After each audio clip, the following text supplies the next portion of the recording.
Hi friends, today we're going to share about a project that we're up to together this weekend and sort of ongoingly in the last few weeks. So it's about prepping. We're going to visit about prepping a little bit. So it's not a how-to prep video. It's just this is something we're doing in our lives and we wanted to share it with you.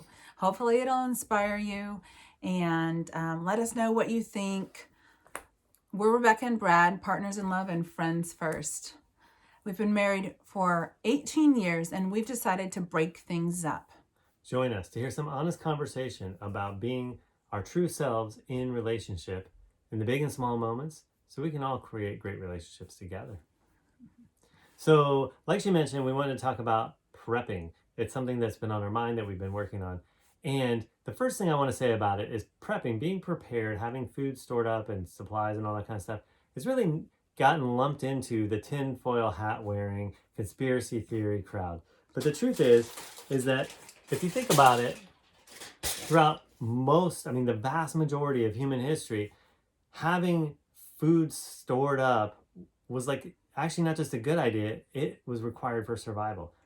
Because there were often times of famine or food was scarce, and so you had to have it, otherwise you weren't going to survive.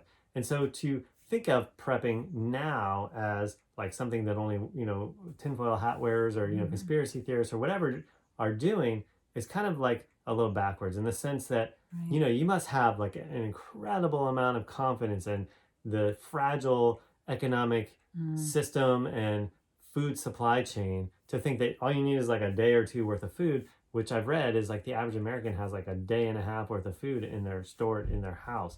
And so if something were to happen, even minor to the supply chain, a lot of people are screwed. So we wanted to share with you how we're making sure we're ready to take care of ourselves, take care of our family, and our little community as well. So basically, if you're where we are now in terms of not being very prepared, don't trip. Just know that you have a little bit of time and definitely start today. Things are a little crazy here. Things with COVID, with our economy right now, the presidency, or that sort of joke. There's a lot going down, and I grew up with the Christian Mormon super preppers for the apocalypse, and so I never wanted to look at that. So I think it's really important to say, well, I don't want to be hard up if we have a supply chain issue or if things get a little hairy. So having some skills that I'm aware of, having some food in the pantry, having some basic survival items, it makes a lot of sense. And we have 3 children, so we want them to be well cared for. And we want to have that safety net so we don't have to really struggle and have things go down that are unfortunate because of our lack of forethought. And I think it's important to think about too, because, for a while ago, we were getting some freeze-dried food that lasts for 25 years, and we have some of that stored up.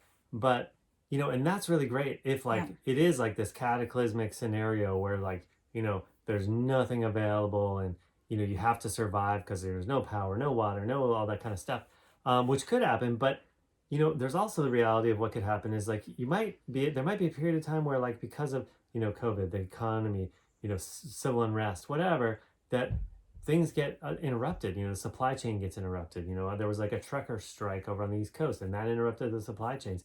And you might not be able to get the things you want at the store, or the shelves in the stores might be empty most of the time. And the, a friend of ours lived in Central America for a while, and she was saying, during that period of time, there was a lot of turmoil, and there were certain days of the week, on Thursday was the day that they had bread at the store, and there'd be a 5-mile line out the around the block and stuff like that.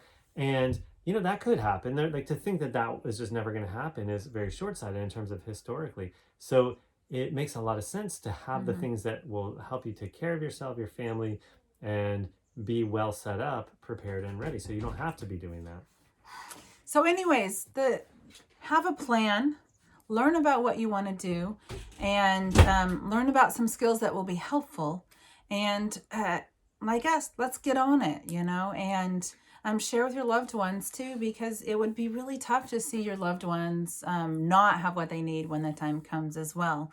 Totally. So happy prepping. Let us know how, if you're prepared or not, or how so, what your idea and plan is, and let's do this together so that we have some ease through these inevitable changes coming up ahead.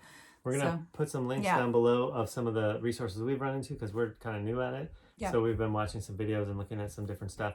And if you want, we'll put some plans for our cool hats down below too, so you can make these yourself. All right, you guys take care. And remember, friends first. Friends first. Bye, and thanks for watching. Oh, subscribe and like too.